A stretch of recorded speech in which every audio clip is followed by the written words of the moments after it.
Comunicación con el abogado José Casañas Levi. Doctor, buenas tardes, ¿cómo está? Buenas tardes, ¿cómo están? Aquí estamos en compañía de Raúl Ramírez también hablando un poco de la decisión de la sala penal con relación a estudiar una casación sobre un caso que se había desestimado y estábamos viendo también en redes sociales que ha comentado usted, doctor, y queríamos conocer un poco su punto, su análisis con relación a este fallo. Sí, yo estuve leyendo el fallo y la verdad que me parece que es bastante desafortunado, ¿verdad? Creo que hay muchos errores conceptuales muy importantes que tienen que ver con principios, ¿verdad? Mm. A mí por lo menos me resulta muy preocupante, ¿verdad? El criterio, sobre todo no por este caso, sino por el criterio que utiliza la sala penal para resolver una casación. En primer término, tengo serias dudas que sea admisible la casación, ¿verdad? No sé si es la vía, no estoy seguro que sea la vía porque incluso leyendo el fundamento de la sala penal, dice que el motivo que les lleva a resolver mediante el recurso extraordinario de casación es que la Cámara no ha fundamentado, y eso creo que es una falacia, eh, porque según su propia transcripción, lo que la Cámara sostuvo es que el elemento objetivo no se da en esa situación, el elemento de convivencia no se da en esa situación y que el autor al convivir con su esposa no puede convivir al mismo tiempo con otra persona. Es decir, y no voy al tema probatorio del caso. A lo que quiero ir es que no hay argumento para tratar la casación, porque sí hay fundamentación, no es una ausencia de fundamentación. Entonces, yo creo que ahí empieza ya el problema del fallo, ¿verdad? Bueno, y después viene algo no menos importante, que es la cuestión de amplificar el tipo penal, en el sentido que los elementos objetivos del tipo penal, como el autor en este caso, son elementos que responden a cuestiones constatables externamente y que tienen que ser categóricas. Vale decir, no puede haber una interpretación sobre si alguien es autor o no, o es o no es. Y eso depende de lo que diga el tipo penal. Y la sala penal en este caso yo creo que hace una interpretación, disfraza una legislación con una interpretación. Dice que es una interpretación, pero en verdad está legislando, porque considera como autor a alguien en una situación particular e incluso ni siquiera define a qué se refiere cuando dice amante. Es decir, yo particularmente estoy totalmente en desacuerdo y creo que es un fallo desafortunado. Doctor, utilizando de repente esta interpretación que da la Corte, ¿no podría de repente ampliarse también a personas del mismo sexo, parejas de personas del mismo sexo? Por eso yo decía, sí, categóricamente sí. Por eso, de hecho, el tipo penal luego no discrimina. El de Mm. feminicidio sí, dice el hombre que, ¿verdad? Pero el Ujú. de la violencia familiar no. Puede ser cualquiera, puede ser hombre con hombre, puede ser mujer con mujer, mujer con hombre. Ahí no hay ningún problema porque dice el que, ¿verdad?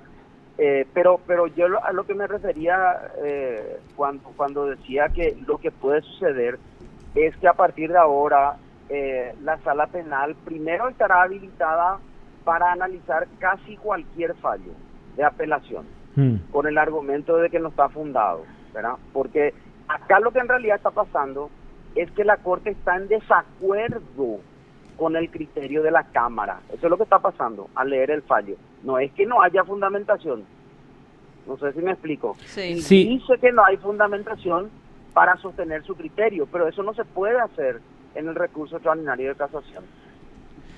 aunque el doctor Ramírez Candia en su ampliación en el voto de la admisibilidad, él habla de que no cualquier fallo de desestimación trae aparejada el fin del proceso, se puede reabrir, dice. Pero en este caso, dice Ramírez Candia, se puede estudiar porque no hubo hecho punible según la resolución, entonces no se puede reabrir el caso y por eso pone fin al procedimiento. Ramírez Candia se fue por ese lado. Sí, pero yo creo que le buscó la vuelta nomás, ¿verdad? Porque tampoco es cierto eso. La desestimación no distingue la posibilidad de reabrir un caso cuando hubo desestimación no está clasificada. Es decir, puede abrirse en cualquier momento. Y Entiendo. supongamos, siguiendo esa línea de razonamiento, supongamos que sea porque el fiscal entiende que no hay hecho punible, supongamos que sea eso. Sí. ¿Quién dice que no puede aparecer un elemento que luego le indique al fiscal que no era esa la relación, que era otra, y que hipotéticamente no vivía realmente con su esposa, vivía con la amante, supongamos, ¿verdad? Sí. ¿Por qué no se podría reabrir? Y sin embargo ahora lo que sucede, lo que a mí también me parece un poco curioso y me parece antisistema, es que el titular de la acción es el Ministerio Público. Claro. Y el Ministerio Público en 2 oportunidades consideró que no había méritos para perseguir penalmente al denunciado. Y sin embargo, con confirmación del juez y de la Cámara. Y sin embargo, ahora la Corte le dice, no, a mí no me interesa, usted le tiene que perseguir. Es decir, el titular del Ministerio Público va a tener que encontrar la manera de cambiar su posición. Y me parece totalmente raro, por decirlo menos, ¿verdad? En este caso, por ejemplo, se va al juez de garantía, a otro juez de garantía, y él le tiene que dar un trámite de oposición, un 314. Entonces, ¿qué pasa si la fiscalía se ratifica? Ahí no va a poder obligarle a la corte a investigar. Es que eso es lo que está haciendo ahora. Pero no hubo... Ahora lo que le está diciendo es que tiene que investigar. No sé cómo va a cambiar el criterio público, porque, en fin, me parece que crearon un caos realmente. ¿Por qué? Primero porque le dan curso a una casación donde no tienen competencia para darle curso. No es un caso de casación. No hay ausencia de fundamentación. Lo que pasa acá es que la Corte piensa distinto. Eso es otra cosa. Pero, y a partir de ahí ellos crean un tipo penal que no existe. Y entonces, después de eso ya puede pasar cualquier cosa. Doctor, en este caso, en la primera vez que se pidió la desestimación, se le dio trámite y la fiscalía dijo hay que hacer más procedimiento de investigar. Sí. En la segunda vez, cuando la fiscal Dora Nol fue la que pidió, ahí no hubo trámite de oposición, ahí directamente el juez admitió Salió eso. la desestimación. Sí, desestimación. Entonces, si se anula esto, en teoría, se va a tener que tratar el pedido de Dora Nol y le podría dar, si hay un trámite de oposición, el 314 mejor, ¿verdad? Y con eso, opción. Si la fiscalía se ratifica, entonces el monopolio de la acción penal la tiene la fiscalía. ¿Cómo la Corte le va a obligar a investigar? Bueno, pero ¿cómo se va a ratificar si la sala penal ya dijo que tiene que investigar? Ponerle que se ratifique y va a llegar otra vez a la sala penal. Y la sala penal va a decir, nosotros ya nos despedimos. La verdad que sí. Y nos quedamos ahí en offside, como se dice, porque, o sea, viendo desde ese punto, de alguna manera, tipo, la Corte está ordenando a que casos se investigue y que no. Sí, yo creo que no puede hacer eso. Yo creo que la Corte no tiene esa atribución. Y creo, no tengo información concreta, pero leyendo, me da la sensación de que lo que quiso hacer la sala penal es sentar un criterio sobre el alcance del tipo penal, ¿verdad? Eso es lo que me da la impresión que quiso hacer. Pero no lo puede hacer en este caso porque no hay una causal de casación. Ese es el problema. Tal vez lo podría haber hecho en una sentencia o en otra situación, pero acá se está inmiscuyendo en la titularidad de la acción y ese es un tema constitucional, no se puede meter ahí. Doctor, y aprovechando también esta comunicación, ¿cuándo uno puede plantear una casación? Bueno, hay argumentos. Uno de los que mencionó ahí el voto es que el juez no haya fundado su decisión, ¿verdad? Porque menciona el 256 de la Constitución, menciona el 125 del Código Procesal Penal, que habla de la obligación de fundar, ¿verdad? Esa es una causal. El juez dice, no, yo resuelvo tal cosa y en realidad no se explica por qué. Esa es una posibilidad. Otra posibilidad es que contradiga opiniones de otras salas sobre el mismo tema, ¿verdad? Entonces la Corte lo que hace es unificar y casar y decir, este es el criterio, ¿verdad? Pero no en esta instancia donde el juez lo que hace es, el titular de la acción penal me dice que no va a perseguir. Yo coincido con ese criterio porque no se dan los elementos del tipo penal y desestimo. Esa no es una resolución que se pueda casar. Se puede ir en todo caso en inconstitucionalidad y ahí discutir algo, no sé, pero tampoco veo gran cosa ahí para discutir. Y repito, yo no tengo nada que ver con el caso, ni sé quiénes son las personas, estoy solamente analizando el aspecto procesal. Sí, doctor, sabemos de eso. Una cuestión, la verdad que la Corte de repente está queriendo hacer eso que usted dice, lo de sentar así precedentes, dar, por ejemplo, interpretaciones, porque hace poco analizaban, por ejemplo, la conducta, una confesión que se hizo ante un guardia cárcel y lo que se hizo ahí fue definir cuáles son las declaraciones que son válidas y cuáles son las nulas, por ejemplo, que se hacen ante una policía o ante un guardia cárcel o algo así, ¿verdad? O sea, pareciera que es eso lo que está haciendo ahora la Corte con estos puntos, ¿verdad? Ir definiendo y posicionando sobre hechos punibles, así específicamente. Yo creo que lo puede hacer, pero dentro de su competencia. El problema acá, en este caso, es que se mete con el principio de legalidad y eso es peligroso. O sea, cuando la Corte empieza a decir el elemento objetivo del tipo debe interpretarse no solo como el que convive o no convive y tiene o no tiene relaciones, también se incluye lo que se considera amante y tampoco define qué significa eso. Y eso es legislar, eso no es interpretar.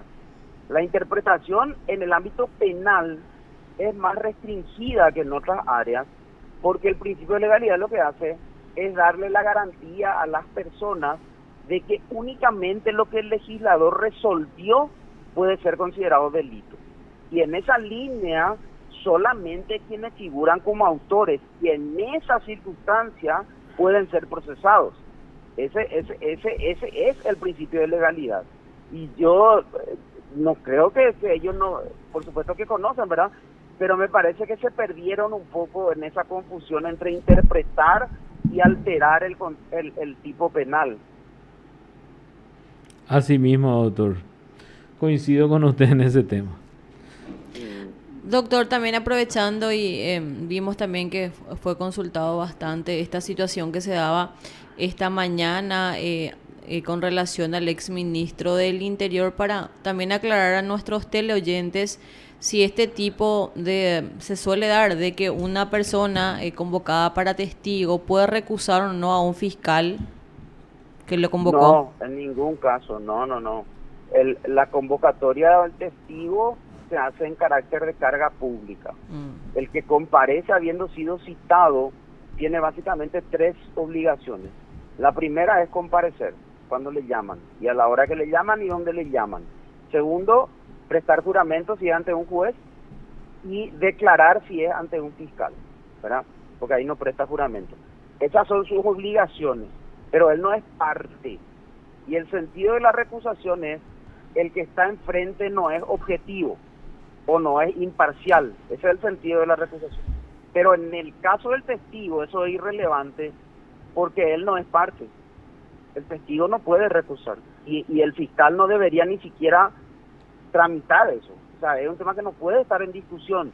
Yo estoy en desacuerdo con el hecho de que eso se envíe a la Fiscalía General, porque es como que el testigo le diga, yo necesito que usted me dé acá mi viático por lo que vine y exijo que me dé eso. Pues no tiene nada que ver con la comparecencia del testigo. O yo quiero hacer mi denuncia en este momento, nada que ver. Entonces no se puede dar trámite a cualquier cosa. Doctor, en este caso, ¿quiénes son, por hablarlo en términos sencillos, los que pueden recusar a un fiscal o a un juez? y un imputado Ujú. puede hacerlo, la víctima puede hacerlo, ¿verdad? El fiscal puede hacerlo. O sea, los que tienen un interés en el desarrollo del juicio o del proceso, esos son los que pueden recusar, porque ven en riesgo ser tratados de manera objetiva o imparcial. Ese es el fundamento.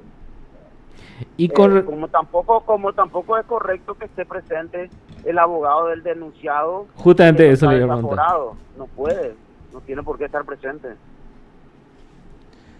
Entonces, en este caso hubo dos irregularidades, que admitan la recusación de un testigo y que esté presente el abogado del denunciado, ¿verdad?